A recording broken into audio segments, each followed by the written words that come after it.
It's Sunday, October 12th, and you tuned into the People's Patriot Project. We got your 6 at 6. Right now, you're listening to WP3 Radio, proudly produced in partnership with Reads Across America Radio. Together, we share a mission to remember the fallen, honor those who have served, and teach to future generations the value of freedom. A freedom secured by the brave men and women who have worn our nation's uniform. Stay tuned for We Got Your 6 at 6. Just playing on WP3 Radio. Die Tired.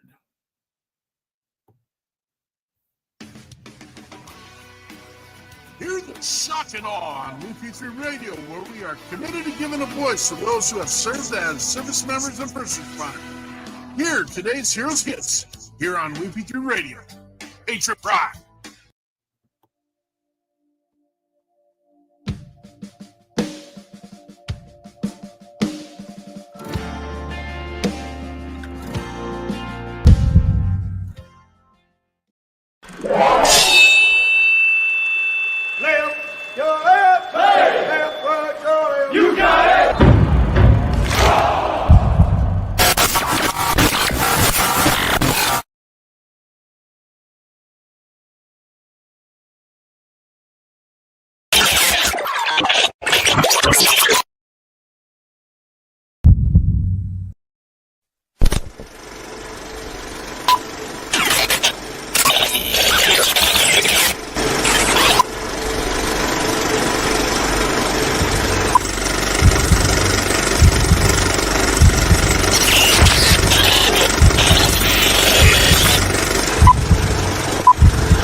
Truck it on.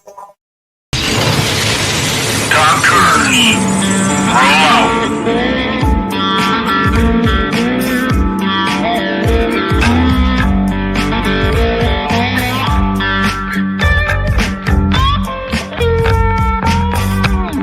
You're watching or listening to We Got Your 6 at 6 Patriot Playtime. We the people, the People's Patriot Project.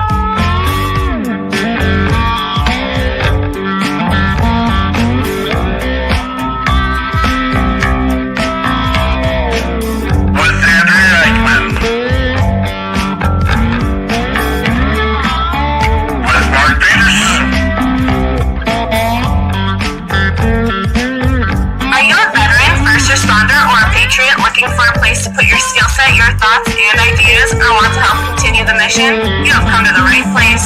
We are the People's Patriot Project, and we are the shock and awe when it comes to meeting the needs of our veterans and first responders. We are dealing with a new enemy in today's world where the wounds are not always seen. We want you to be a part of this mission in saving lives and making a difference. Welcome to We Got Your 6 at 6 Patriot Playtime. Here's the WP3 team bringing you today's best heroes hits in the boots on the ground organizations that are saving lives. And as always, Patriot Pride.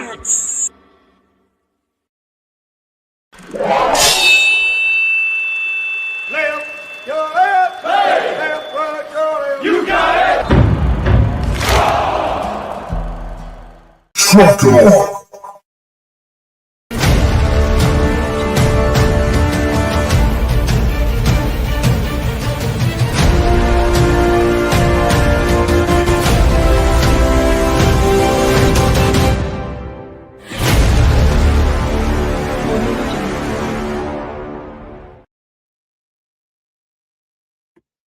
Good evening. It's Andrea Eichmann. You are here at our 6 at 6 o'clock hour in Minnesota and the Central Time Zone. Hey, I'm here with Mark and Frank, and we're here with also our guest, Melissa Egan. This is our Sunday night People's Patriot Project. We got your 6 at 6 show.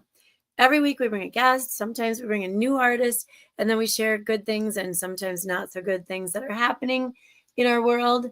This week, Melissa is here with Valor Healing, and she is here to share some positive messaging to positively shift the perspective of mental health for veterans. Please stick around, give us your comments, and share the show. We first would like to thank some of our amazing sponsors. We have Catch-22 with Derek Iozio. What an amazing guy. We just call him the Godfather. He's out there supporting veterans and first responders as well. And then being here with us every time he can. We have Operation Texas Strong with Peggy and Bobby Krutzinger. Operation Texas Strong is in Texas, believe it or not, but they take in used and fixable RVs, campers, and the such. Then they get them all ready and they home homeless veterans. And actually, they've done it across the country, and we have actually helped people in a couple different states get a new home. Then we have the Boho Hobos Hideaway with Lauren Iozio. And Lauren's Hideaway is down there in Livingston, Texas. And she has it on Airbnb. You can, oh my gosh, I'm going to go. I keep saying it every week, and I haven't been there yet, but I need a few more days in a row off. So check it out. The link is in the comments. It's cute. It's adorable, and it's a fun place to be. All of you that are here tonight, thank you for being here. Our sponsors, our guests, and our listeners. Before we dive into this week's show, please take a moment to join us for this amazing version of Star Spangled Banner with Dave Bray, USA.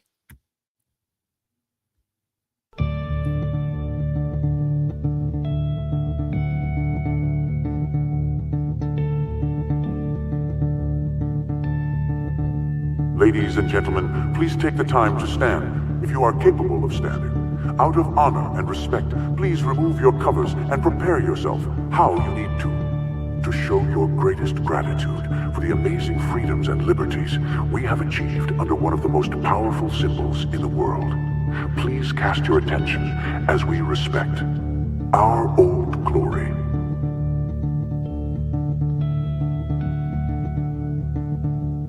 Oh, say, can you see by the dawn's early light what so proudly we hailed at the twilight's last gleaming, whose broad stripes and bright stars through the perilous fights, oh, the ramparts we watched were so gallant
Boom, here we go. Oh, that's not the way it's supposed to work. If only we could arrange and stay arranged. It doesn't stay that way. The hierarchy is beauty up here, brawn down here, and that's the way we do it. And old people over here. Oh, Wait. whoa. That would change the order, Frank. Sorry, that would change the order. We're going to stick with this one, okay? Well, put me over there. Well, there's someone else older that would be on the lower level. I'm not going to say who. Dude, my birthday was 3 days ago. Just 3 days. I'm not that much older. My birthday, I think, was 3 days ago. Thursday. No, I don't have birthdays anymore. Happy birthday week, we P3 people. Wowzers. If someone wants to know how old I am, they can wait until I pass, cut me in half, and count the rings. Oh, so morbid, Frank. So morbid. Come on. Hi, Dylan. I'm going to try and do this right this week because I think this is the order it's supposed to be. We're going to go to call of action right away, and then we'll do the news right after the first segment, and it'll be amazing. We don't have a musician tonight, which is good. I mean, we got plenty of content. We got plenty of stuff people want to hear, and so we'll pull up some stuff there. But we have this amazing guest here tonight. Super amazing spirit. Knows what they're talking about, got people in the world that were connected, and it's just going to be an amazing conversation. But we got to get to work. The first thing I need everyone to do is take out your phone. And I need you to go to where you text people. Get busy, Melissa. You know how to do this. Get in here and type in checking with you. That's one, because that's the name of the segment. Check your six. Or just thinking about you. You do how you need to. Copy it. And you're going to paste it into 6 conversations to anyone in your contact list. And we're just thinking about you. Yeah, I mean, it'd be really cool if you're telling people about WeP3 and what we're doing, and we're a live show right now. But that's not the mission. The mission is to check on our brothers and sisters, because that's one of the leading factors that we hear about why people don't stay around. They don't, or feel they are not remembered. And so if you're not doing your job, then you're part of the problem. And if that offends you, then unfix the offensiveness of it. I don't know what you got to do. Just get it done. So this is our check your six. First thing you got to do is check yourself. Make sure you're in the right space, mind, all those pieces, because you know what? Some of us ride a hard road. Some of us ride some battles during the week, and some of us may have a little bit of funk going on. I spent the last week scraping popcorn off my ceiling, so I'm kind of under the weather, and I'm not. There's things I hate right now, and it's popcorn ceilings. Hate. I'm going to walk into people's houses, and I'm going to hate them because they have popcorn ceilings, but that's okay. Check yourself, make sure you're good, and you're in the right mental state to be available to help others. And one of the people you need to be able to help is yourself.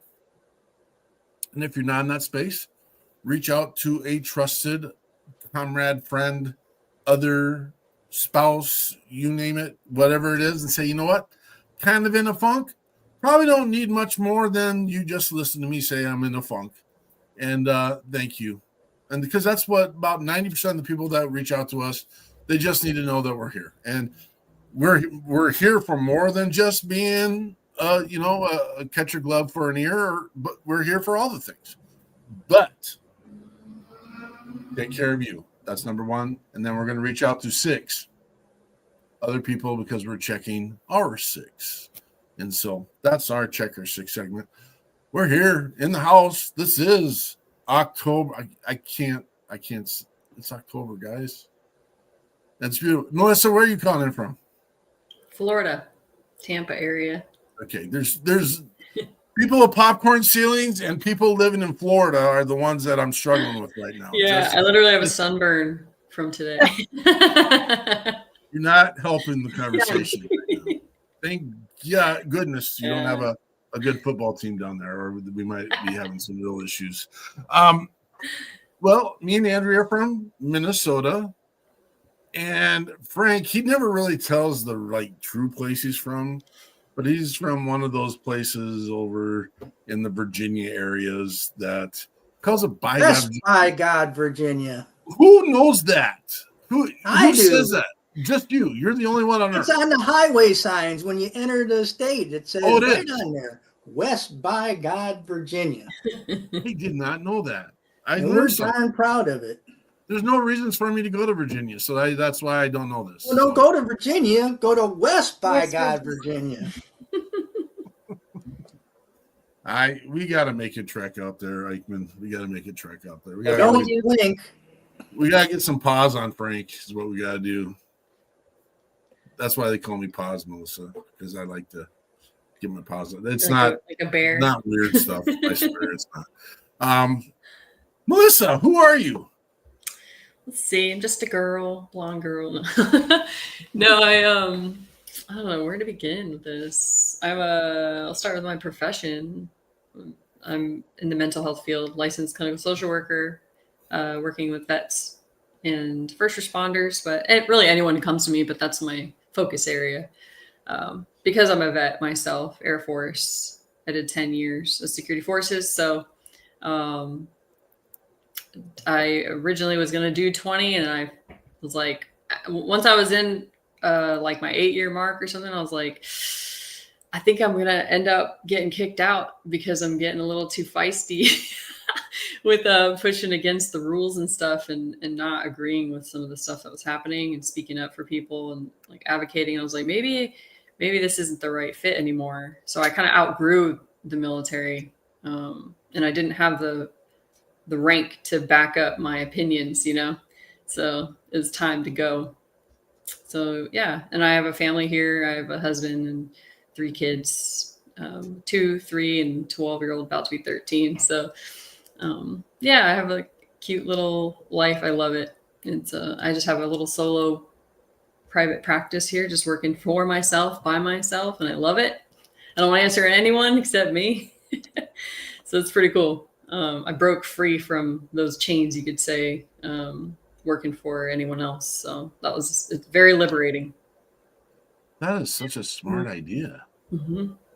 I should have done that. But I messed up. I decided to think I was helping children, and now I'm a school teacher, and I should be on my own. This is craziness.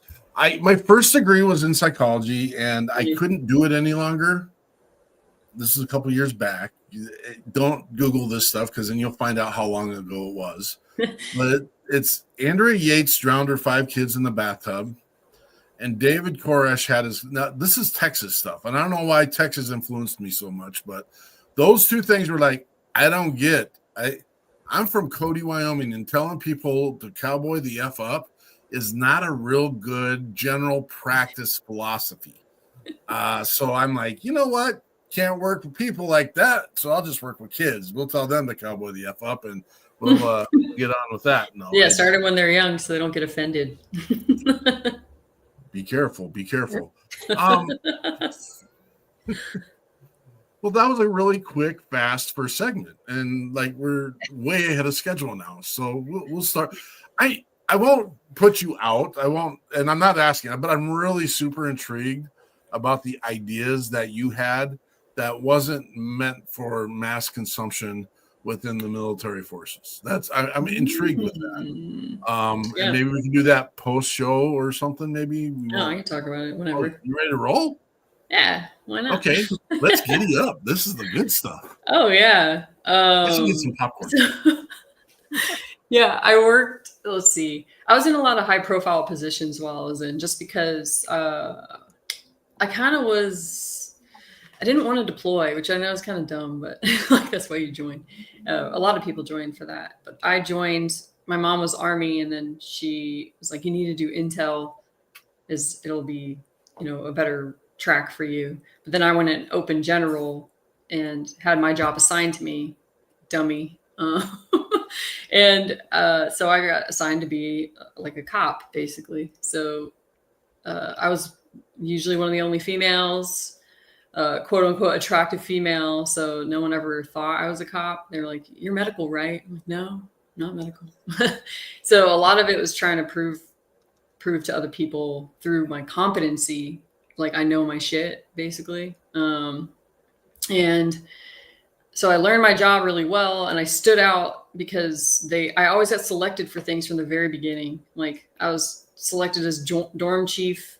I was part of the, like in basic training, I was part of the laundry crew. And then I went to my TI like the first week or something like that. And I was like, hey, this is a messed up way of doing the laundry. It's like very inefficient. So I gave him a better way to do it. And he was like, this is awesome or something. I don't know. It was like a backhanded compliment or something. And then he called me over a few moments later and he's like, Phillips, that was my last name at the time. Phillips, you're the new dorm chief. And I was like, what? so then I was in charge of like, I don't know how many girls there were there, like 100, 50, 100. I can't remember how many were in.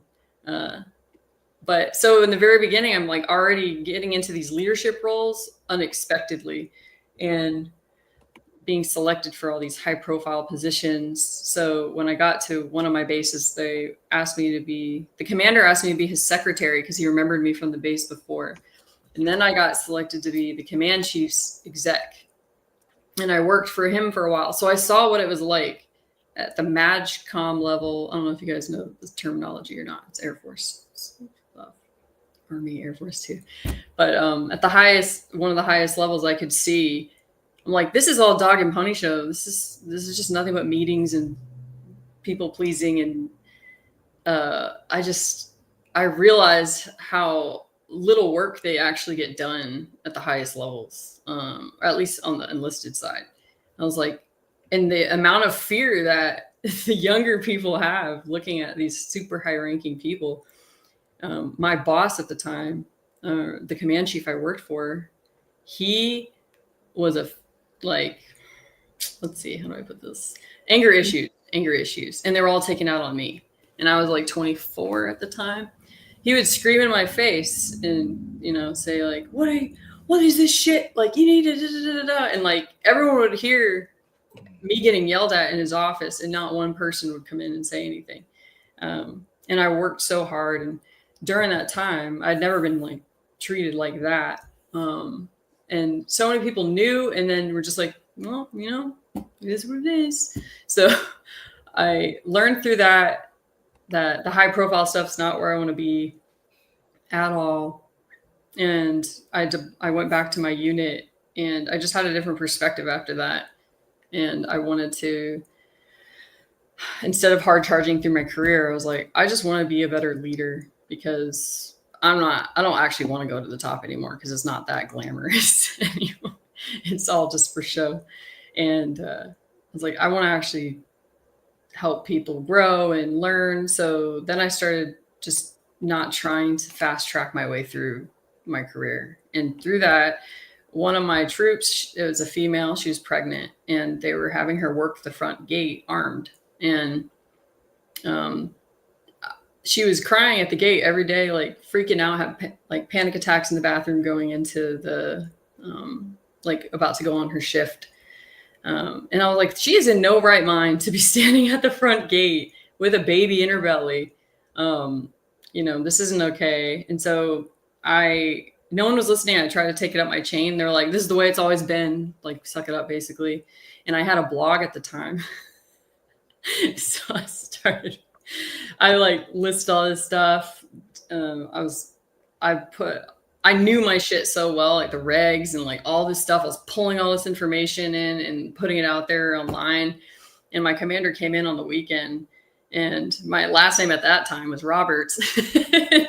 And he's like, Roberts. And he's in his civvies and calls me into his office, and he's like screaming at me he's like, what is this shit? Like posting it online. Someone ratted me out in my unit. It's, people just jealous or something. I don't know, just wanting to get me in trouble. And he was screaming at me, and it was so crazy because I had zero fear. I was completely calm, and because I knew what I was doing was the right thing. And I couldn't believe that I wasn't scared to just like confront this like that. And then what came of that was he had all these inspections done at the gate to see the level of fumes coming out of the vehicles. Because I made so many arguments about why this is not a good idea to have her at the gate. And so after that moment, and then I was in like a trial for a sexual assault too. Not on me, but like for someone else. So I was like kind of like a witness or something. And they tried to take me down and attack my character during that process. And I also had the same feeling of like, I have no fear. I don't care about my career right now. Like, I just care about getting this person the help they need. And I wasn't scared of ruining my career. And I was like, I should just get out while I'm ahead before I just, tank everything. So yeah, I got out at my 10-year mark instead of 20 like I wanted to. And that was just like a little snippet of how I kept pushing against the grain a little bit and calling them out for their stupid, outdated policies that didn't really make sense. It is interesting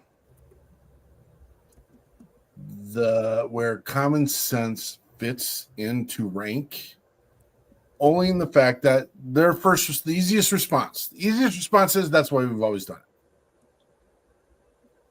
Where if people would logistically take a minute and realize where they're standing and realize what's happening and just the overall concept. And yes, sure, fine. I mean, you can get me into the conversation and I'll get it and understand it. But first of all, women are different than men. Yes, there's the concept that you should be able to be trained and facilitate this. But there is a moment of 9 months, and longer than that. We'll give it 15 months. There's a moment of 15 months where, because of the process of biology, it's not appropriate. And then the conversation, well, should anyone be standing in that environment with, for example, the exhaust and all those pieces? But I mean, there's some of that you can't get around and away with. But it's no, it's I don't want to, I don't know if the right word's whistleblower. I don't want to go and tear down everything that's happened. It's happened for 1.5 billion years in this way. Not true. 250 years.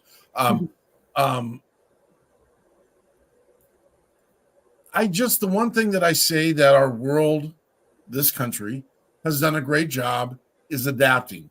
But the hardest part is getting through some of the thick brains that don't have the ability to take a moment to rationally think about moments. Now, if this is in the middle of Fallujah, that's a different conversation because it's let's go, get it done. Don't ask questions.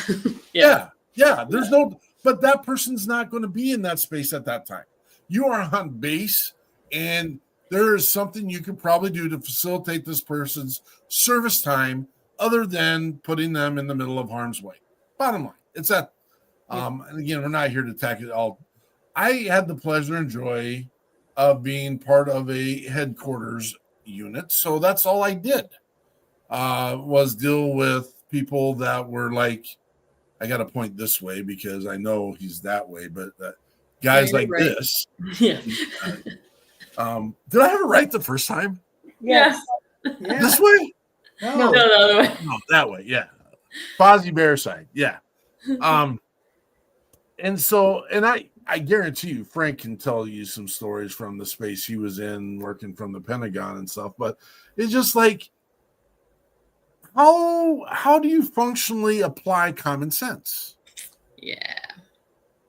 I learned through now knowing what I know, working with people with all kinds of issues mentally, the leaders that have the hard heads, they're stuck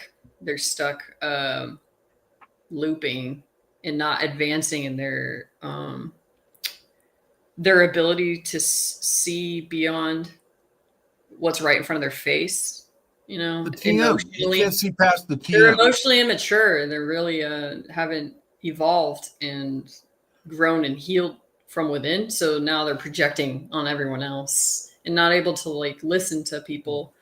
So now when I view high ranking people, if they're in my office, I sometimes have to look at them like a child and almost treat them that way because they're so used to being treated. I don't treat them like a child, but in my mind, because I had major authority issues, fearful of authority, I would shake when a general would walk by, or my commander. And even as a secretary, even as the exec, I still was so terrified of interacting with them and so uncomfortable. But now I see them so differently. Because I'm like, everyone's kind of the same, but stuck in these own emotional maturity levels based on trauma in their life and stuff like that. They get stuck there. And these people, well, it's shifting now. These people tend to be in the highest ranking positions, which is really bad. It's weird because, and you can say you're wrong, and I'm fine with this. It seems like you get to the colonel, general levels, and those kind of falter off in between. So captains, majors, lieutenant colonels, I think that's where they figure it out. Either you got it or you don't got it. You're not going further. This is where you're stuck. And you're stuck. You've learned by a TM. You've learned by a training manual. And the sad part is that unfortunately the system has created this. They've come in when they're young and dumb. Yeah. I won't continue that phrasing, but young and dumb, and then they learn. They haven't had a chance to adapt into a real world scenario. So from 17, 18, 19, 20, now all of a sudden you got your fives and you're a leader. Oh boy. If I can tell you how many fives I know, because all you got to do is go to another 8-week school or something like that. Maybe 3 weeks. It's a 3-week school. And then you're a leader. And if you're out in the combat world, that's another level because your brother's got to get off life, and then you're now the leader, and that's not how it works either. It's crazy. It's crazy. I've met some, especially the special ops generals and stuff. They're and senior leaders. They're usually really cool. The special ops guys. I say guys, but like I didn't really see many females. And the generals were really laid back. And but then I've also seen the opposite too, like the one I worked for. And the way he would yell at his kids and yell at his wife in front of me, and then yell at me. So I'm like, to think that he's out like speaking and people are looking up to him and he's treating people that way. And I'm working for him, representing him. The other senior leaders would actually ask me afterwards, like, hey, does he talk to you like that all the time? And they would never say anything to him. And they're freaking chiefs too, like with a star. And so it blew my mind how no one would check each other, you know? So they were extra nice to me, his, the other senior leaders, because they knew how he treated me. It was pretty crazy. Is it possible and plausible that, and again, I'm not giving them an out. I'm just kind of that there's no outlets for them. I mean, because a lot of the stuff that they have to deal with, they can't take home. Yeah. He probably had PTSD unresolved, Sure. That's most likely what it was. And honestly, I think it is related to childhood trauma that then compounded. And then, because you chase that, the combat stuff because of your childhood.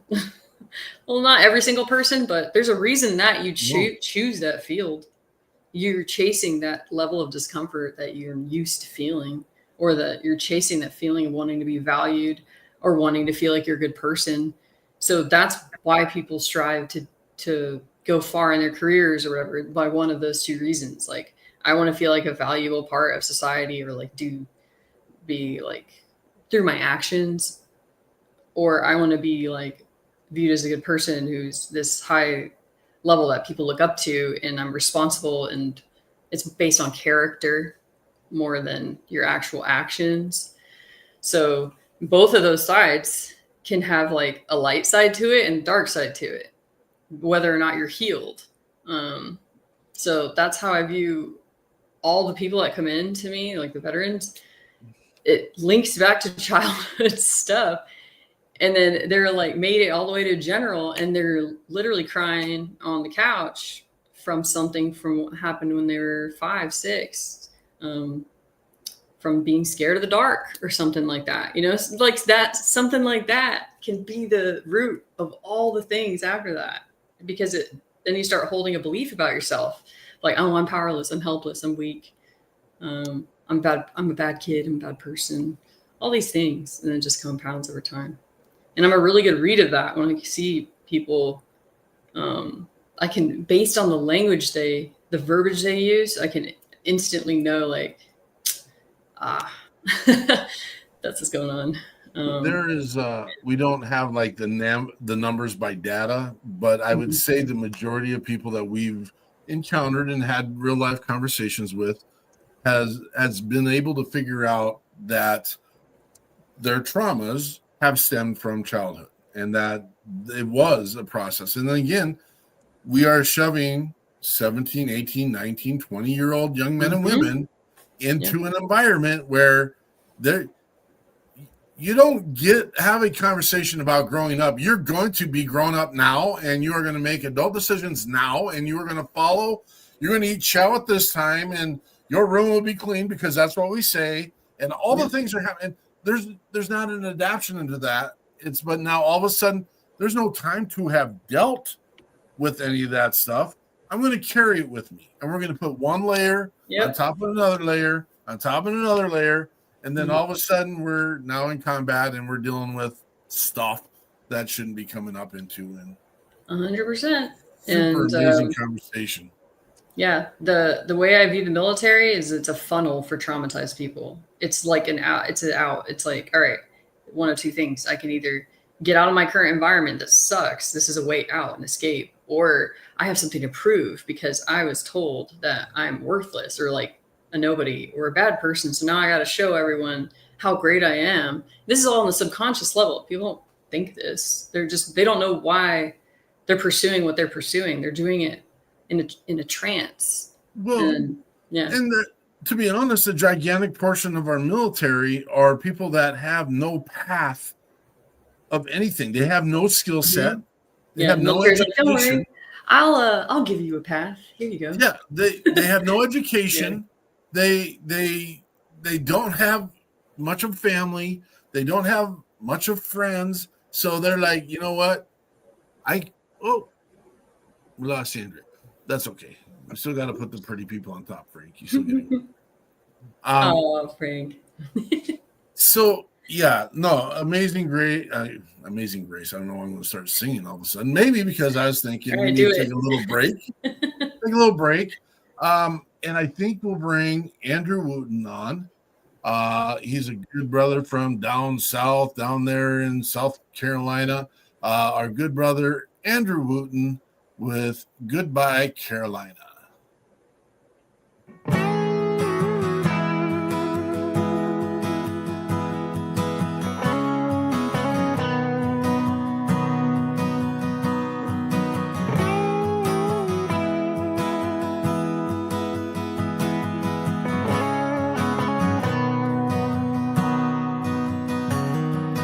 Goodbye, Carolina.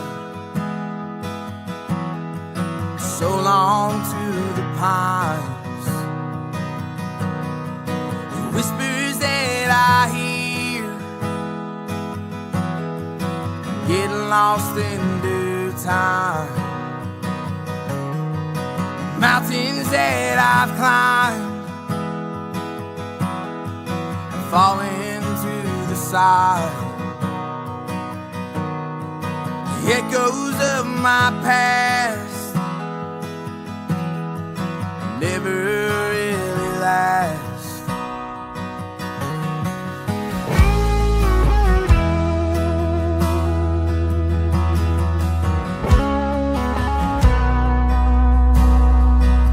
So open up this heart and take it all away from here.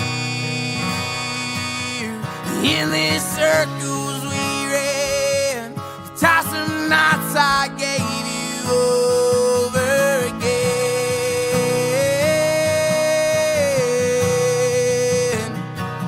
So take away this pain, show you who I really am.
That is Mr. Andrew Wooten with Goodbye Carolina. I like Andrew a lot. He's got that nice, raspy, dark Southern tone and drive, and just love having him. Love having him. I was looking at that album cover. I don't know if it's the album cover or the song cover. It was really cool. The image. His wife makes those. That's super cool. Yeah. Amazing eclectic group. Andrew, you put a list of songs in. I can't pull one of them. I saw you made a change. Yeah. Good. So. Okay, wait. Can I jump in with a couple more sponsors real quick? Yes. Yeah. All right. So just make sure we get these all covered. And I do actually want to put in our link to our radio station. Hello, Miss Tony. Good to see you. This is a link to our radio station where we play all day music created by those who have served our countries and or our communities. And some are still serving. So keep that in mind as we go. We need to mention Joe Meisch. Brother Joe Meisch, the temple massager guru. He is the creator of this handy dandy little tool that can lull you to sleep and relaxation by massaging your temples, and you control it. You cannot, of course, get it with our logo on it yet, but you can get a 20% discount if you use WeP3, which is short for We the People, the People's Patriot Project. And that is well worth the 20%. There we go. Also, let me mention, been spending a lot of time with these people. Lee Mosler at Ruck Digital. And you guys, we got a lot more stuff coming out with Lee as things keep rolling. And I don't know what I can say. Take root, whatever we're going to do with this stuff. There's so much that he and our other friend Stephen Rainwater are bringing into our world with technology. It is craziness, and I don't get it all, but it's amazing.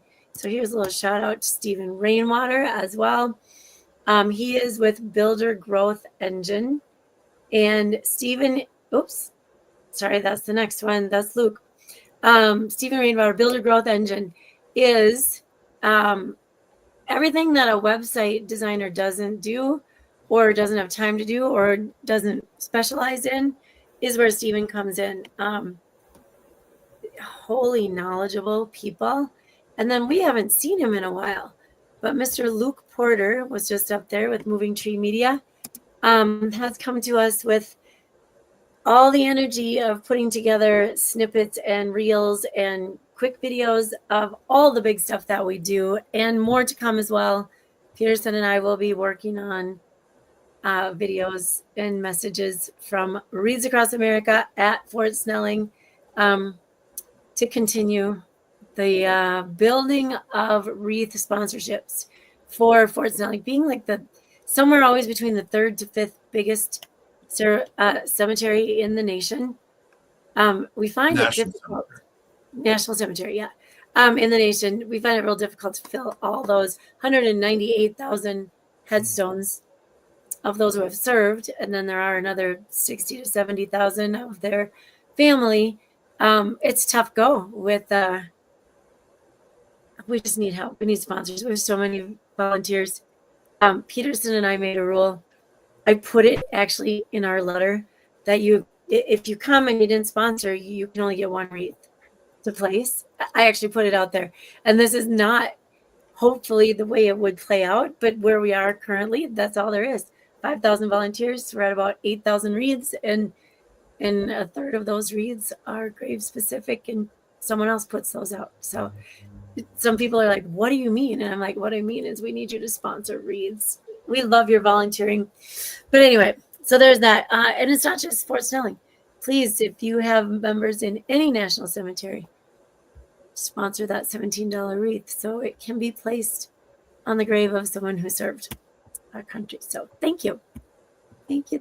Let's get that graphic up there real quick. We thank you for taking the time to do that. And you can reach out to us. And if you need to find a way, here's my piece if you're a VFW, if you're a Legion, if you're an Elks Lodge, if you're a DAV, if you are a Moose, if you're an Oddfellow, if you're a Shriner, York Rite, Scottish Rite, if you had members in your Erie auxiliary post and you're not remembering the men and women that have gotten your organization to where it's at, you're wrong. Get her done. Go do it. Honestly, the auxiliaries, they are like the chop. They are. They're Spitfires. It's the women carry the load in a lot of things, and I think our world needs to start realizing that. That's the way it's been, and it's the reality. And yeah, the guys go get to do the fun stuff and go do the poo-poo stuff, and that's without the strong women that back the men, this stuff doesn't happen. So take care of them. That's what needs to happen. Frank, what do you got, brother? You got the news for us? Oh, yeah. We got all kinds of good news. Start out with another name or another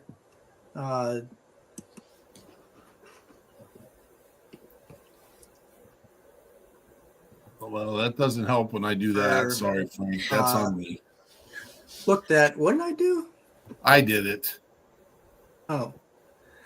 All right. This is last week we talked about being Mental Wellness Month, but October is also Breast Cancer Awareness Month. And it's the celebration of the 40th year of Breast Cancer Awareness Month. I did not know that. The American Cancer Society has done amazing things over those 40 years to help reduce the rate of death from breast cancer. But they do think that there will be more than 316,000 women expected to be diagnosed with invasive breast cancer this year. They strongly encourage the monthly self-checks and to make sure that you see your physician as soon as you find something abnormal, because early detection is key to increasing your chances of beating breast cancer. And it's also been noted that it's more prevalent in certain groups. So I thought this was interesting too, because I never knew anything like this. But they're finding ways to address everything. And the groups that they pointed out were Asian American, Native American, Pacific Islander, and Black women are diagnosed at a higher rate. And I did not know that either.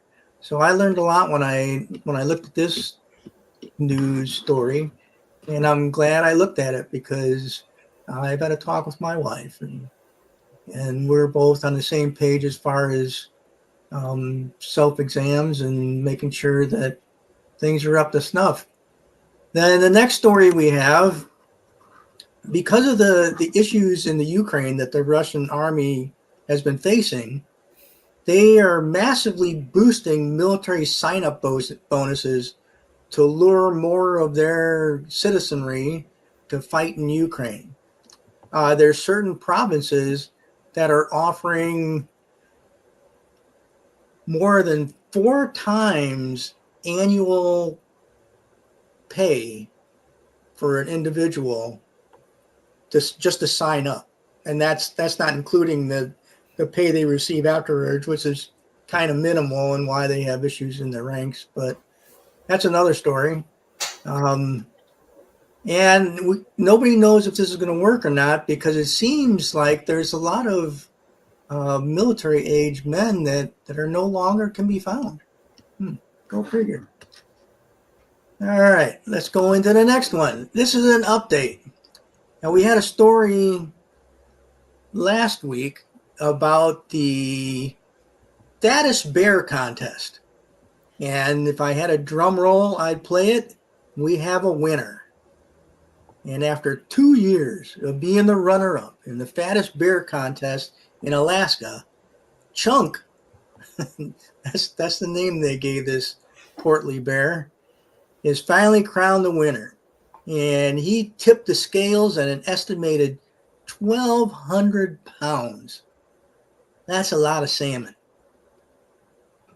So he's holding his own. And the strangest part was Chunk was found to have a wound to his jaw where he either got in a fight or fell down after eating so many fish. It looks like he broke his jaw, and he still was able to pack enough away to be the winner of the fattest bear contest.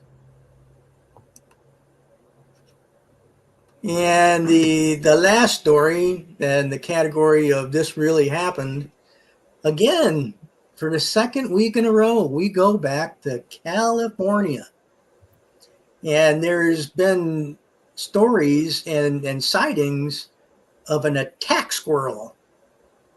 And in this one town, they have put up beware signs of this squirrel that jumps up and flies out of the trees at passersby. And believe it or not, this squirrel has put 2 people in the hospital. So he's a pretty feisty little devil. I guarantee you, if you sent somebody out there from West Virginia with a 22, they'd find this squirrel. They'd probably eat him. Frank, you wrote tree rat in here. Is that appropriate? Is it broke a who what? It says tree rat in your article. Yeah, well, you gotta have a little bit of respect for a squirrel that jumps out of trees and attacks something that's 50 times its size. I have someone in my house that absolutely hates squirrels because they get on their bird feeders, and so there is a device next to the door that eliminates squirrels that come into my yard. Well, I used to hate squirrels too. You just got to find a younger one. They're not chewy. And we should say congratulations to Chunk for being the fattest bear in America. It's good news. One of these days I'll figure out how to put pictures in, and I'll tell you what, that's one big bear.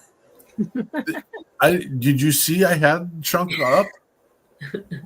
I went in and got it. No, I didn't. You didn't see that? I was looking at my notes. Oh, fair enough. You're a good broadcaster. I appreciate that. That's well, I still don't have my hat with the press. We need to get you a teleprompter, and then it'll keep on saying I'm going to do that, and I never figure out how to write it correctly so it doesn't look like it's SERP. So I'm not pointing that way to you.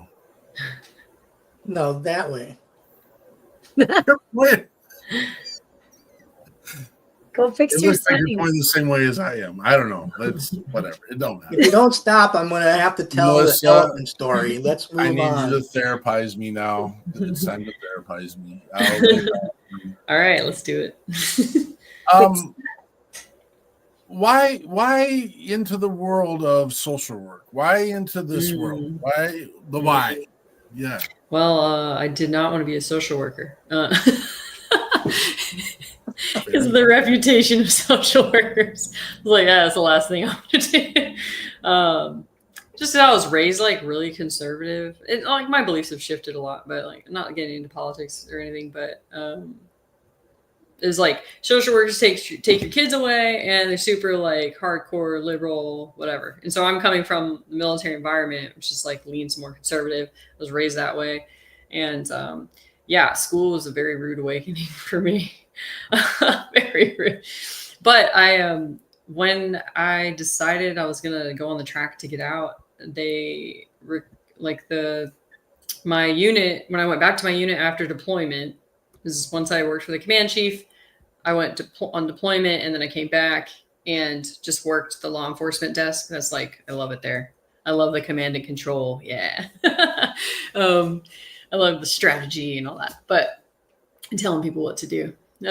So I got recruited, I guess you could say, to be an early adopter for the suicide prevention program and interpersonal violence prevention program. And they're like, yeah, you look like you do good at that. And I was like, I don't know crap about that. I don't know anything about mental health. They're like, yeah, you'll be good at it. I was like, okay. So I learned this program, and then I become a trainer for the base. And then, so I trained the trainers and I trained the base. And then my boss was a civilian social worker. Oh no, she was a licensed clinical licensed mental health counselor. And I was like, hey, how do I do what you do? Because when I was teaching the suicide prevention course, people were coming up to me and sharing their stories after the class. And because I made it really relatable, I went off the script, and go figure me. I'm like, yeah, this sucks. This is a horrible way to do. No one's gonna listen. So I had to like create real like stories and make it kind of graphic, you know, like when it came to the domestic violence stuff. So people would be like, holy shit, this girl is actually saying like stuff that I, you know, is kind of interesting, instead of them just going to their mandatory training. They had to do it in person too. It wasn't an online thing.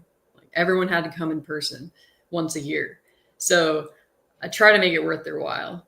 And so I asked her, how do I do what you do? Because I think I want to be like a therapist or something. She's like, go social work, because the track for it, it's like very versatile. Like you don't have to only be a therapist. If you hate doing therapy, you can be a manager, a director of something, run an entire like clinic, or work at the VA and do policy writing and stuff like that as a social worker.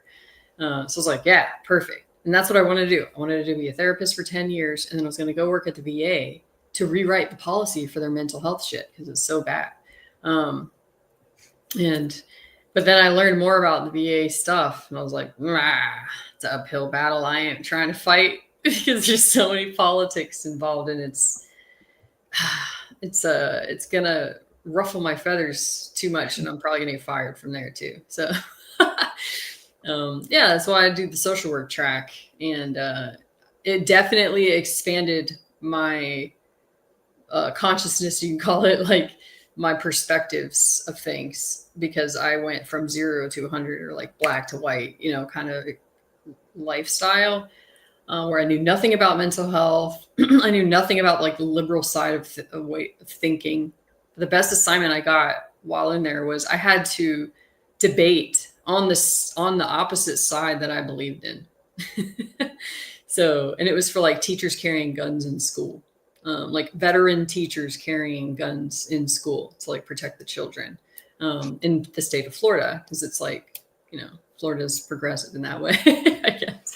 So, yeah, it was very eye-opening to have to learn about the other side of the way people think, and seeing that there's really two truths to both sides. And it's about kind of finding a way to get in the middle, because ultimately people kind of have the same idea about, like, everyone kind of just wants peace to get along ultimately, but there's different routes of getting there. And when you're on two extreme ends of the spectrum, you're never going to get there. So it's all about like bringing people into the middle. But right now we're way too polarized in society as a whole, which is why everything is kind of going to shit right now. So it'll get better though. We're shifting to the middle. I don't think it has a choice, and that's exactly. There's like a realistic. Mm-hmm. That's the whole piece, and maybe that's where I struggle. Maybe I view the world in a way that I think is reality. And am I wrong? No, you're absolutely right in your reality, because your personality, your freaking DNA informs how you're going to view the world, and everyone's going to have a different view. But the problem is no one's really communicating effectively. So everyone's just fighting to prove their points instead of accept that people have different opinions. And I learned to master helping people achieve this through doing couples therapy, because that's all couples fight, because they're in two different realities at the same time. And it's about how do we connect and get on the same page without feeling like I'm compromising everything and like abandoning myself along the way. So, and you're right, we're in this like process of contraction where everything's getting really tight and like heavy and all that. And it's going to like almost not collapse, maybe. And then it's going to come out again. I super love a podcaster out there. He does more than podcasting, but I love Andy Frizzell. He does the Real AF. It's really cool that you have a name that fits with that acronym, but Real AF, and he just the realism of his now, and he gets to say things I don't get to say. Doesn't mean that I don't believe it, but at the same time, it's like, can we functionally all work and realize that? I really do think that maybe I told you you're going to therapize me. I really do think there's two types of people. There's people that understand what being selfless is like and about, and there's people that are selfish. Yep. There's givers and there's takers. And if you're constantly on the want list, you're a taker. If you are a person that is willing to give, you're a giver. I mean, takers and givers. Yeah. That's where our bash is. You can't stick your hand on a hot stove and not want it to burn. That's not how it works. There's a reality. I mean, and when you talk about adding science to everything, if you follow the science, it's pretty simple, in my opinion. But yet, we want to unsimplify it. I know that through all my life in math, they told you to proof your work. Here's my proof. Yeah. Here's the reality. And here's my conversation back to this is why I had to walk away from that industry, is because I'm not going to sit here and tell you the wall is painted white and you're telling me it's green. I can't do that. I got white and green. You do that. That's pretty funny. And I also know my level of patience. I don't have a lot of patience. Yeah. You're like a lot of vets, actually, what you're describing. They get pissed because the people that come to me, they're on one or the other side. Both with mental illnesses, quote unquote, which, by the way, I don't diagnose my clients because it's very unhelpful in the grand scheme of things, because it offers you unconscious suggestions about you and what you're capable of and whether or not you can get better and stuff. There's a lot of hypnosis involved in the suggestions of the news, of the doctors. Like even when you're reading about breast cancer awareness, even you giving that statistic, it naturally can make people like, oh no, that's a high statistic. Maybe I have, you know what I mean? And that worry itself could manifest that in the system, like because the mind is so powerful. And we're learning about this in quantum physics. Like, well, I study that side of things too, just because. Even as an educator, and I work in kind of a special place that has it's a level 6 program, but they carry their diagnoses around like a badge. Hey, I'm this. So do veterans. Expect that. Sure. Oh man. If you look at my comments, if you get a kid on an IEP or a 504, hey, I got that. Yeah, we got to do it. And I get it. Yes, we do got to do it. Yes, we're going to modify. We're going to accommodate. We're going to do all these pieces. I can tell you 90% of them can do it without that, because I put the modifications in there, but they already pre-exist. They're already there. And then when they're like, well, what are you doing to modify? Well, I've cut the test questions in half. I've I cut the test in half. I've done all the things, and you've only asked me to do it by 20%. So we're doing it. And it's craziness. It's crazy. Is it craziness? Is it okay to say you're crazy? It's all craziness, man. This whole thing. Well, that's the thing is I had to subscribe to the diagnosing people and stuff in the beginning because that's what I was taught. I was brainwashed, quote unquote, to buy my licensing. Well, not my licensing board, but kind of my school to like put people in these boxes. It didn't. I kept asking these questions that no one could answer. Like for example, if someone hears voices. I was like, so have they ever tested to see if there's an actual like thing going into their ear and their ears actually vibrating as if there's a true, like almost like frequency going through? Have they ever checked that? Or is it purely mental and your mind's making it? You know, I was asking these hard questions and the professors was like, oh no, it's a good question. Oh, who knows? And I'm like, doesn't this matter? So I'm asking all these hard questions. No one could answer them. And I'm asking root cause things. And, it was like super frustrating because I think outside the box. I'm like, this is inefficient. This isn't working. And then I came to this hard realization that my profession as a whole is not in the business of healing people at all. It's to diagnose, treatment plan, to deal with symptoms and like lower your symptoms. I'm like, no, that's not good enough. That's not good enough. Like, they need to get better. They need to like recover because this is not permanent. And so that's like what fueled me to go out on my own because I kept pushing up against all these walls, boundaries, red tape. But going back to what you said about there's givers and takers. That's exactly what I was just describing. Value driven people that are the like through their acts of service, they're the givers. Then you got on the other end of the spectrum. It's literally like a move along the lines. There's the takers, which are the character-driven people who are like, see me, and I'm concerned about how you view me as a person. Am I a good person? Like, am I reliable? Am I competent enough to be trusted? That kind of stuff.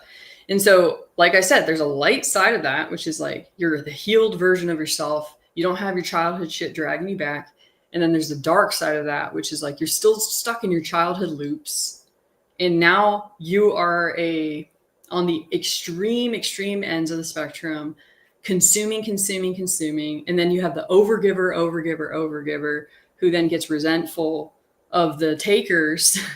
And now they're bashing heads. And a lot of the vets that have PTSD that I've seen is like, they're primarily the givers that I've seen. A lot of empathy. They can put themselves in other people's shoes. They give. And then the takers just take, which are the quote unquote narcissists. But they're really just unhealed little children that weren't seen, were told to shut up or whatever, they're too much, whatever it was. And so they've subconsciously adopted that that's their identity. So they're constantly trying to prove to the world that they're good enough, that they are lovable, that they matter in the world.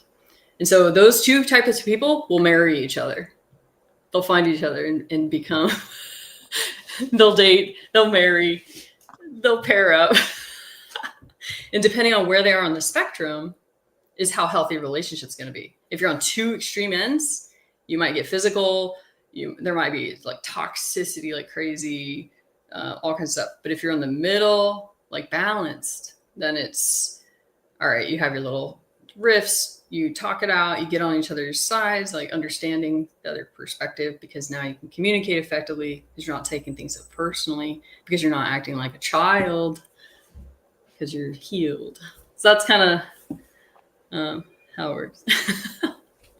Should we be using the word primal instead of child? I mean, that's no, it's child. Like, I feel like the way we're born is how we're supposed to be.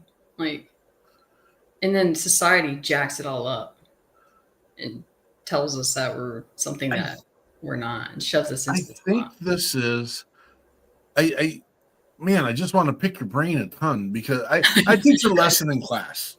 Yeah. This lesson is, I come and I bring this big dice. It's about this big, And I tell the kids, and I've built a relationship with them to a point at this, and so they know how I work and who my vernacular a little bit. And I go, explain to me what you see. And I'll have a youth say, well, Mr. Peterson, I see a 1. I'm like, you are the dumbest human being on the face of this earth. And they're like, I go, clearly it's a 6. And they're no, whoa, Mr. Peterson. You're looking at it at your perspective. I'm like, thank you. Yeah. That's the answer I need and want. I go, let me help you out with this. You take a 6-sided dice, and if you know the sum of both sides always equals 7, does that broaden your vision and your understanding? And they're like, it does not. So we go through, okay, here, 1 and 6, Wow. 2 and 5, 3 and 4. And they're like, oh, that's a magic trick. It's not a magic trick. It's just the way they make dice. It's the way it is. But how many people in the world know that or don't know that? Now, here's the deal. Perspective is based on only one thing in reality, and that is your education. And your education that came from your parent, your clergy, your media, your music, your video game. All this stuff is input. Yeah, your programming. You're developing all those things, whatever it is. And that's who you decide. That's how you decide who you are. What feels good, I'm going to do. I'm going to do this because this feels the best. I like the game where I'm running over the prostitutes. That's the cool game. That's fun. That's for me. I'm brick breaker guy. I like to play brick breakers, stack them up. Let's go. Let's break them all apart. How boring. I did. I broke Red Redemption Revolver. So I said, you know what? No more video games for me. And so, but those are all the pieces. And people need, I don't know, if people are going to take the time to sit down and say, hey, this is how I was developed. And I had a say in how I was developed. I chose to live this path with this, bringing this in. I also question, are you a giver for so long and then you just get tired of the giving and I just want something in return? That's when they show up to therapy, couples therapy, or therapy. Most of the time people will come into therapy because of their relationships, not because of their quote unquote mental health like symptoms necessarily. They might attribute it to that, but ultimately it's relational. Whether it's work situation, family, parents, even if you're a grown adult, you're still that dynamic. Children, like that are estranged or whatever, and then your intimate partner, grief, that's relational too. Like there's so many things. It's all relational because, like you said, people just want to know that there's someone there, that they're seen, they're understood, and that they're accepted anyway, even if you have a different opinion. But people have a hard time validating other people because they think it means that it means agreement with them. That's not it. Validation is like, I see how you could think like that. That's basically what validate. Like, I see you. That makes sense from your perspective. But you kind of have to get to your ego a little bit to be able to do that. And some people, they can't drop their guard enough to see the other side. They're stuck with like this level view. So you were talking about it's your level of education, and I view that as like it's your vantage point. And I constantly draw this image for my clients on like a whiteboard. It's a ladder. And so like, what rung of the ladder are you on looking out as? Are you at the bottom level? Are you underground with all your shadows, with all your demons like that are buried, like with their freaking claws sticking out of the soil, your zombies? Or are you up pretty high and you can see the bigger picture? And the people that are up the highest, they're going to have a really hard time living in this life because there's so many people on the ground level. And it's very frustrating. I love this conversation. I love picking the brains of people that have I keep on going, but let's take a quick break, and we'll bring in our great friend. I used to be able to say he's from Nashville, but he's not anymore, and he hasn't been there for a minute. But that's where we met him. We got to hang out with him at one of our first events back in 2020. Weird. But Johnny Cole Murdoch, these colors don't run. See you in a minute.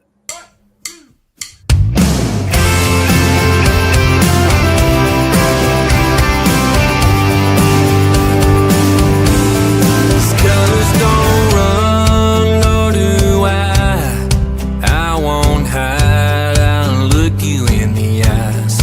I won't shut up, I won't be quiet. Just try to stop me if you feel like dying. I pray for peace, not for war, but some things are worth dying for. I love this flag like my old man. I even serve like old granddad. And I won't give up, 'cause some gave so much, all they had to the last drop of blood. These colors don't run, they don't hide, they're not afraid to die. For what is good, for what is true, for what is beautiful and right. These colors don't run, they're not afraid of the gun. If you wanna fight, come and get you some. These colors don't run, they're bought with blood, from some who said enough is enough. Freedom ain't free, some know more than me. When loved ones don't come back home from overseas, it's crying shame, but some men haven't fought for. It's taken in vain, but I say hell no more. Step on my flag, I'll kick your ass. You act like trash, I'll treat you like that. These colors don't run, they don't hide, they're not afraid to die. For what is good, for what is true, for what is beautiful and right. These colors don't run, they're not afraid of the gun. If you wanna fight, come and get you some. These colors don't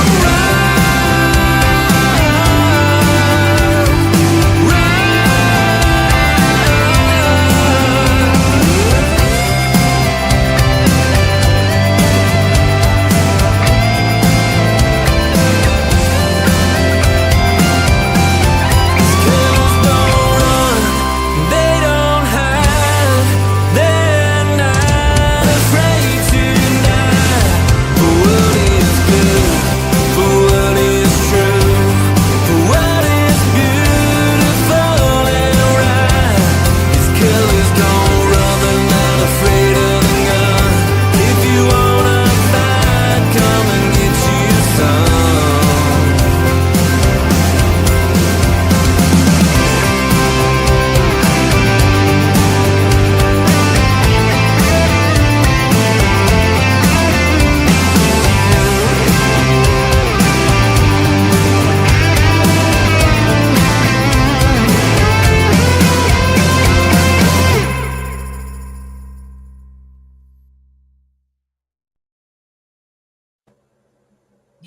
I sit back and I watch, I listen, I learn, and I'm doing a post right now while I'm talking. And it's my proud papa moments. It's we built something amazing. We know Johnny Cole Murdoch. We know Andrew. We know Miss Melissa Egan. We know Frank the Myth. And our next artist. So you guys can go look on my post to see if you want to know who our next artist is, because I changed it up. I had it on the list and then I changed it because there's a guy that sings about whiskey, and I want to hear his song. So that's. You changed it again? I changed not again. What do you mean again? I changed it once. I saw someone else on there just a few minutes ago. I know. I just said I changed it. Yeah, no. Well, And we got you changed mine, done. and then you changed yours. So that's twice. All right, let's do a little couples therapy moment. No, we don't get to do that. We don't get to do that. Wow, she felt that fast. Usually we go a little No, longer. there's a cycle. There's a cycle between every person that you interact with that will remind you of someone from your past, and then it will put you right back there, and you won't even realize it. Mm-hmm. Oh. How many can there be? What, cycles? Yeah, or the same people like that. Well, everyone in your external environment is going to be a reflection of you in some way because of how you're perceiving them. Is your own version of reality.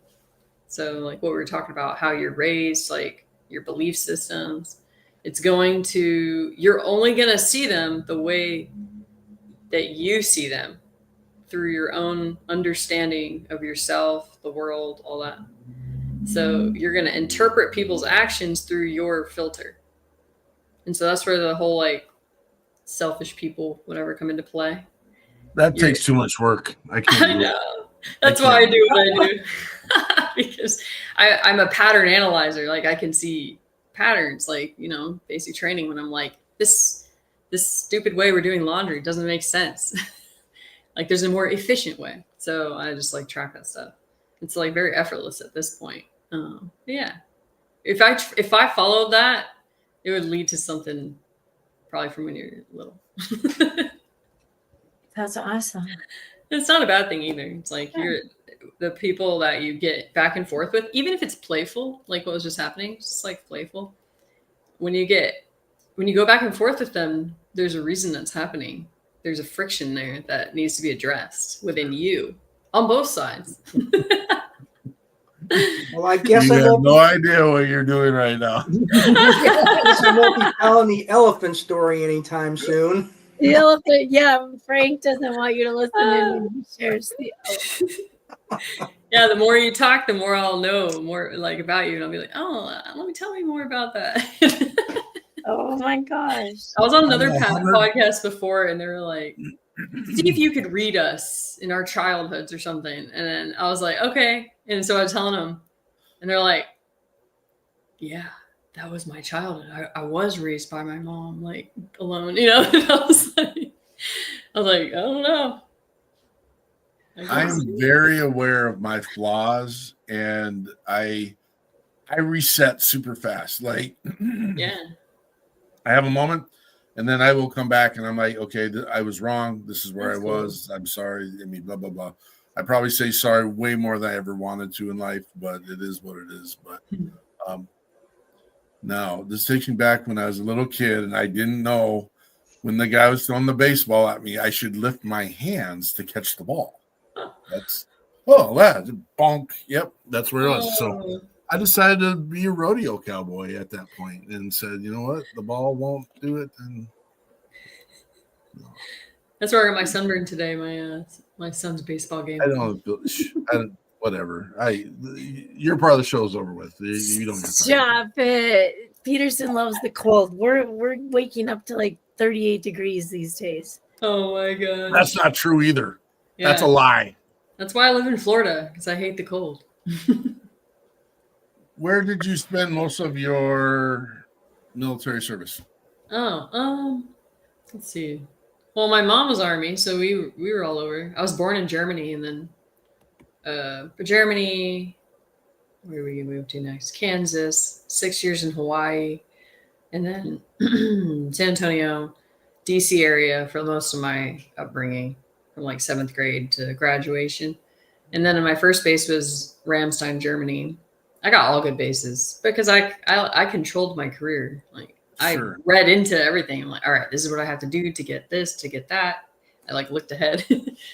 And then I got Andrews next, which was back home for me. for a bit. And then I went to Herbert Field in the Panhandle, a special ops base. It was just awesome base. Was So Kansas chill. Fort Riley? What's that? Was Kansas Fort Riley? I think so. My mom was an instructor there. Okay. It was like Here's an artist everyone needs to go listen to right now. Michael Allen. Go check him out immediately, all the time. No, after our show, of course. Don't go listen to him now. But he's doing some amazing things. We got to get him back on too. I don't have that sheet up right now. Mr. Allen. We didn't have him on that long ago, but Mr. Allen, you're still there. December 28th, 21st, or the 14th, in that order. Yeah, okay. Give us a date. We'll set that up right now. He's got some new stuff out there. We want to make sure everyone's hearing it. And what is the next big thing for Miss Egan? Interesting question. I said Egan, sorry. That's okay. It's my husband's last name. Really? I'm not too attached to it. No, I'm like divorced and remarried, so I've had not a lot of last names, but just a name. But the future, let's see.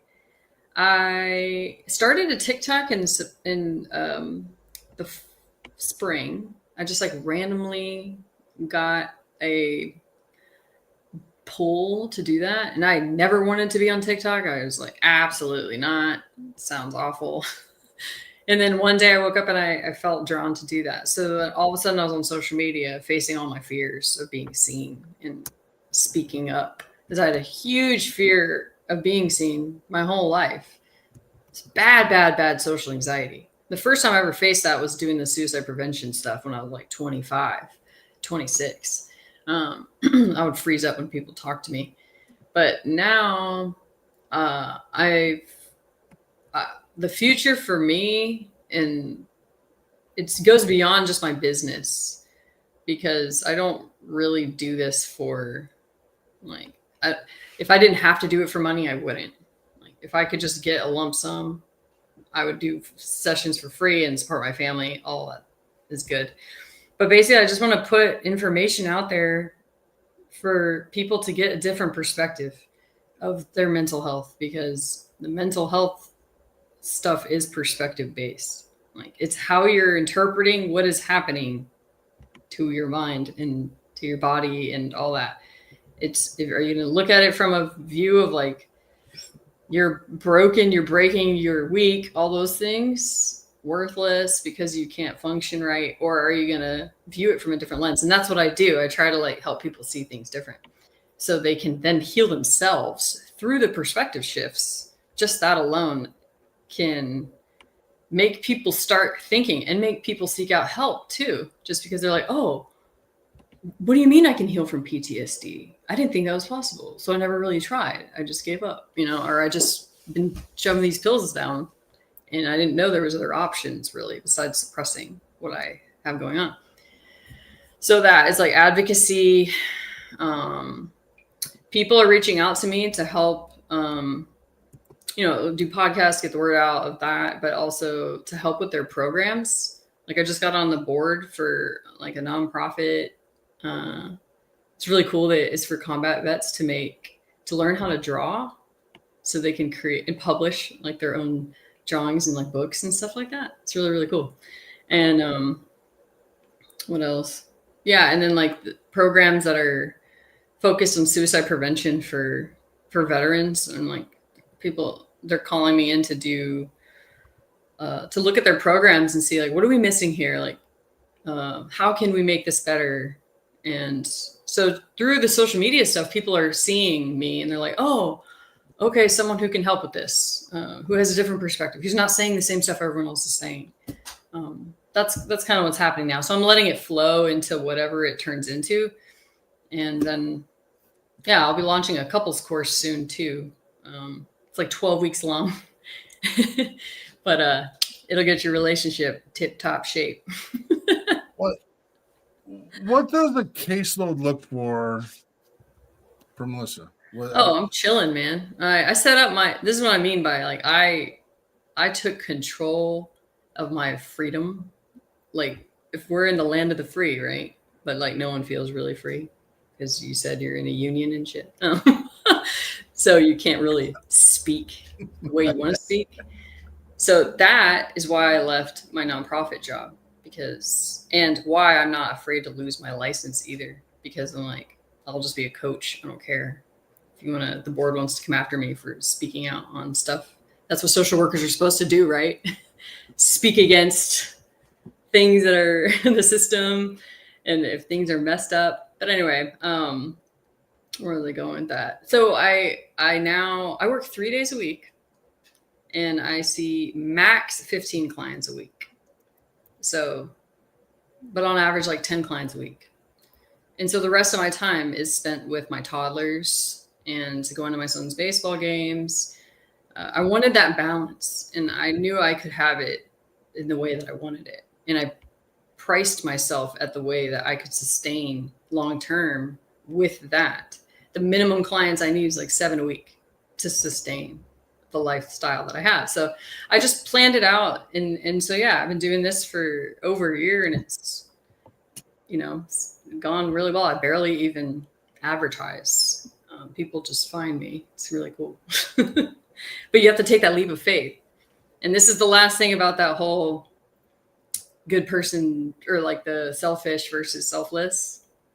So the light side of that, when you find like the good side of the selfish person, is they're not afraid to fail. So they'll take big risks and jump and take that leap.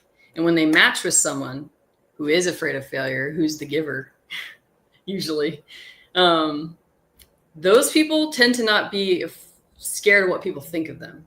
Whereas the character-driven person that's not afraid of failure, they're terrified of letting people down or like what people think of them as far as like disappointing someone with their actions or with the way that they're showing up. So when you pair up like that, it's like power couple. But so, yeah, I'm fearless in that way. I'm not afraid to take those risks. And I'll be like, I could do that. Yeah, I could start my own business. I could get clients by the time I quit my job. No worries. And I did.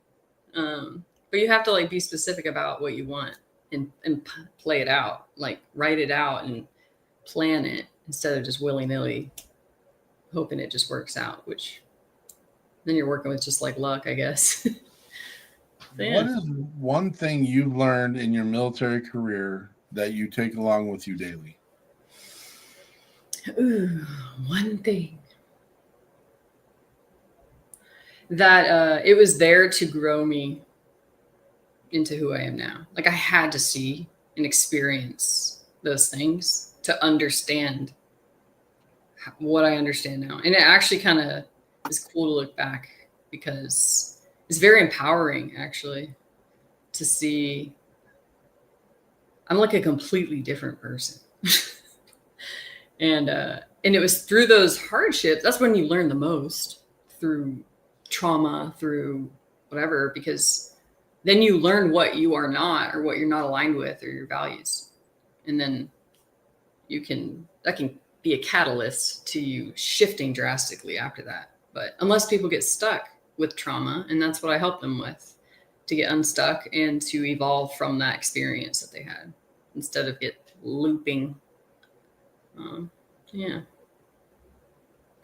What is one thing in the military you wished you did not know? Wish I didn't know? Ooh, interesting question. I don't know. We had to do the yin and yang thing. That was what that was. I wish I didn't know. I don't know if there's any, because I am knowledge hungry. I am obsessed with learning. I'm constantly consuming information, almost too fast sometimes to where people can't keep up. I like Travis Walker here. He always wear a PT belt. Ooh, That's a good one. Wish I didn't know. No, because nothing really crushed me enough to where I was like, I wish that. It's almost like regrets, it's the same kind of thing. which I don't No. know. It's just there's like, I wish I didn't know they dumped bleach in my water buffalo when I drank the water. Didn't want to know that. That's first sergeant hands me a bottle of bleach and say, "Hey, go up there and pour that in there." I'm like, "We cleaning it?" Nope. Yuck. Didn't I really can't think of anything. One of those what are the water, I think they call them water blisters, where they hung them underneath the lean-to, and we're sitting there, and one of the bats start falling out from underneath the little cover part. Didn't want to know that part. And it's just like, okay, don't need water today. We're done with that one. No, it was funny when you said the hungry part. I thought there's military eat, folks. And that is, you get in there, your job is to eat and get out of there. And my son is a service member, and I'm a service member, and like we're done eating before like anyone at the table is ever. It's like, yeah, I'll just hang around. Yeah. I guess. You know what I'm learning about that though is like, because I'm the same way. I grew up with 7 brothers and sisters, so we're just like, you know, that's a different. So we could get seconds. Yeah. Otherwise, you're screwed. But yeah, we don't chew our food. And then we have all kinds of issues later on with the liver and the gut, like the gut in general, because you're not actually chewing your food enough. So then your stomach has to work overtime. You don't have enough acid. Anyway, that's what I learned because I just scarfed my food down. We're going to do one more quick break. And I kind of wanted to go with another artist now, but I'll go with when you got so much good stuff, that's just the way it is. And so we'll stick with Whiskey Love by Javon Newman. We'll come back and we'll do our final thoughts. And that's where we're at right now. This is Javon Newman, Whiskey Love.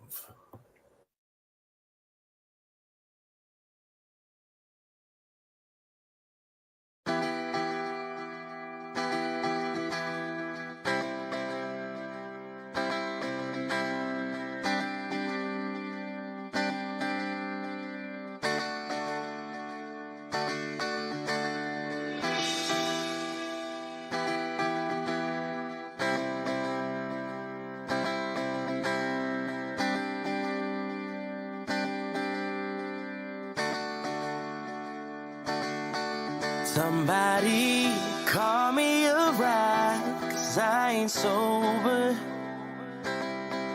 'Cause last night I looked in her eyes and today I'm hungover.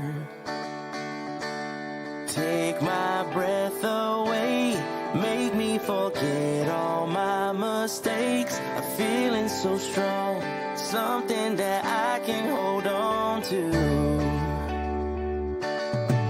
I want a whiskey kind of love. Want a whiskey kind of love. I want wild, I want free. I want the kind that brings you down to your knees. I want a whiskey kind of love. Whiskey kind of love. Whiskey kind of love.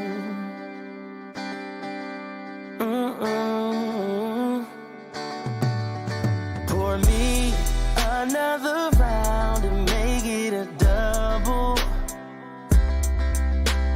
Another shot of Jim Beam or JD because I love trouble. Oh, she takes my breath away, makes me forget all my mistakes. A feeling so strong, something that I can hold on to. Oh yeah, I want a whiskey kind of love. Want a whiskey kind of love. I want wild, I want free. I want the kind that brings you down to your knees. I want a whiskey kind of love. Whiskey kind of love. Bottoms up, I think I'm in love. I can't get enough of your whiskey love. I wanna whiskey kind of love. Wanna whiskey kind of love. I want wild, I want free, I want the kind that brings you down to your knees. I want a whiskey kind of love. Whiskey kind of love.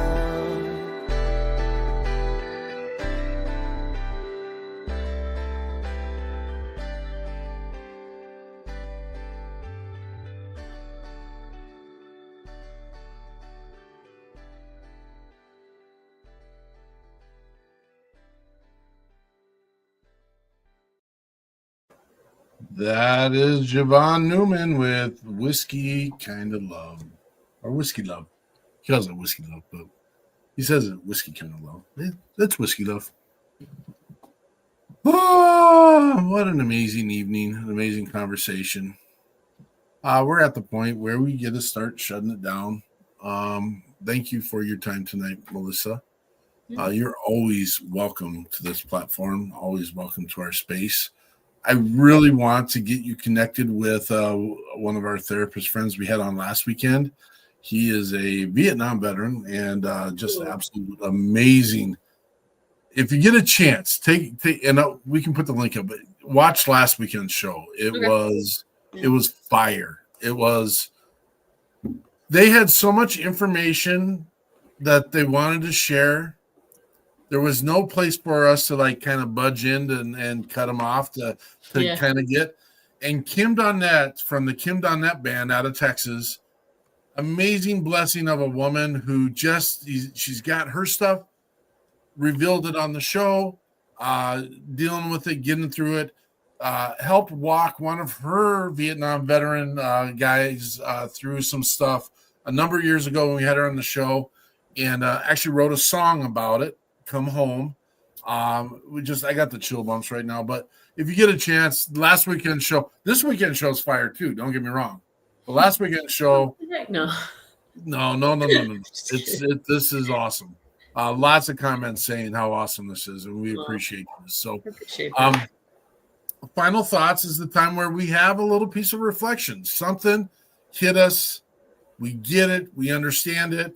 There's a relationship built. There's something that is there. It's positive mindset, all the good things. Frank, you get to go. All right, mine is every show that we do, and there I am.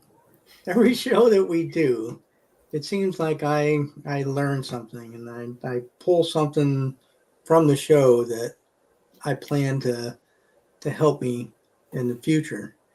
And this show is no different. It's a little heavier than what I'm used to. I grew up on the south side of Chicago, and I can't analyze much of anything, but I know where I'm going and where I want to be. And it's been a pleasure, and I look forward to doing a lot more and growing and continuing to be a better person. You're amazing, Frank the Myth. Melissa, your turn. Let's see. It's really cool, like coming on these platforms and not really knowing who I'm speaking to, really, like who's going to be listening, and just like being as authentic as possible. So important. And so when you feel like you can't be, it's that's when you'll start struggling on the inside, and then try to get out of it. So I love these opportunities, and thank you so much for having me here, because I trust that whoever listens, needed to hear even just a little snippet, and I did too. Just seeing how you guys are like a family, like just the vibe is so cool. was just so cool. And because I stay in my little bubble, you know, so it's really nice to drag me out of it and to connect with people without having to, you know, have the pressure of, you know, like performing, I guess you could say. Yeah, I appreciate it. You got my brain swirling right now, just to let you know. This is not a goodbye. This is a see you later. That's for sure. Hey, I'll be back. Miss Eichmann. Yes, I want to. Sorry, I'm tagging people as we're speaking. I also wanted to mention another name, Pamela Arnell. She was on a few months ago, and she too is in the same field, having been through a spousal situation, I guess, life. And so we just all of a sudden have all kinds of therapists and from the world of psychology and psychiatry coming through, and that is amazing. One thing that I kind of, and it was just towards the end of the show here, but my mom and I have debated this from the Bible to my classroom, like this idea that suffering makes you stronger. And you mentioned, I think, somewhat to the effect of suffering and trauma are what they cause you to learn who you are and who you aren't, or they can help flow on the way. And I just always was like, I don't know. I think we were, as humans, that's how we learn best. I can tell you, to use Peterson's example, that stove is hot, right? And you might believe me and live your life knowing that the stove is hot, but you might touch it and it's hot. And so now by that little bit of suffering, or that jolt to the system, or whatever you want to call it. And so everyone has theirs. I wasn't military. I don't know where my suffering was. I have I've been around a long time, according to Peterson earlier. So I have a lot of stories to tell. But anyway, lessons learned, and I'm always learning, and so that's good. So I appreciate that you said that. It does help build us, and help us know what we like, who we like, kinds of things we don't like, and all of that. So thank you for that nugget. That's what I'm going to take out tonight. Thank you. Are you done? Yes, I'm done. That's you, Peterson. Oh, no. Okay. We're done. So we're here every Sunday at 1800 Central Standard Time. Let people know. We'd like to have A, guests, B, musicians, C, people to come in and interact and watch the show. It's not a boring time. I know it competes with a couple of football games here and now, but it is what it is. And even when the Vikings are playing, we'll still be here. It doesn't matter. This was episode 274 tonight, folks. Show me another show that has been here consistently at this piece. And I'll let you know, it wasn't just 274, because we probably have about another 20 in the archive that we just didn't count, because it was our virtual happy hour on Friday nights when we first started during the treacherous killer of life, COVID. I should probably take that more serious for some people, but for me, it was just a hiccup in my world. So that's the way I view it. Teach me something different. I'm okay with that. But we come here every Monday at 16:30 with the WP3 Weekly Debrief to share specifically about the People's Patriot Project. You didn't hear much about what we do tonight because we gave it the platform to Miss Egan. And that's what we do. We want to make sure we are sharing the light, shedding the light, and helping show the beacon across the country for people that need help and support. We're not here to fix you, brothers and sisters. We're just here to walk along with you in the trip. That's what we believe in. That's our philosophy. That's how we go. This next weekend, we got another show coming up. Again, every Sunday at 1800 Central Standard Time. We've got the Voodoo Bayou Band right out of Louisiana. Crazy part, they're from Homa. This is an interesting conversation. Oh. And then we also have our amazing JJ Hardy. I should probably add his name to the promo there. So we'll get that all fixed up for the next week. But He's with Victory Leadership Coaching. Excited to have him. We're going to do some amazing things from here on to eternity. I don't think Miss Egan is going to get too far away from us for the record. We're like a stray cat, and I've just come very fond of a cat, which doesn't make sense. We'll have to visit that trauma on another date. It's really cool when it puts the dead mice in your shoes now. Yeah. That's the fun part. Experienced that today. That's a good one. Anyway. At least it was dead. Could have been like, well, if it was alive, it would no longer be there. That's the great part. Broken legs, all stuffed up in there. We're going to change our name to Watch Your 6 at 6 if we. Right. It was a blessing to have you on tonight, Melissa. Thank you, WeP3 team, for all the amazing work you do behind the scenes. Elizabeth Parsons. Thank you all. Nice to see you. And thank you for all the listeners, the watchers. You're the ones that are keeping us in the top 10 with GoodPods. Keep it rolling, keep it going, keep it, whatever the next phrase is. Make sure you check your 6, and we'll see you when the smoke clears. Patriot pride, folks.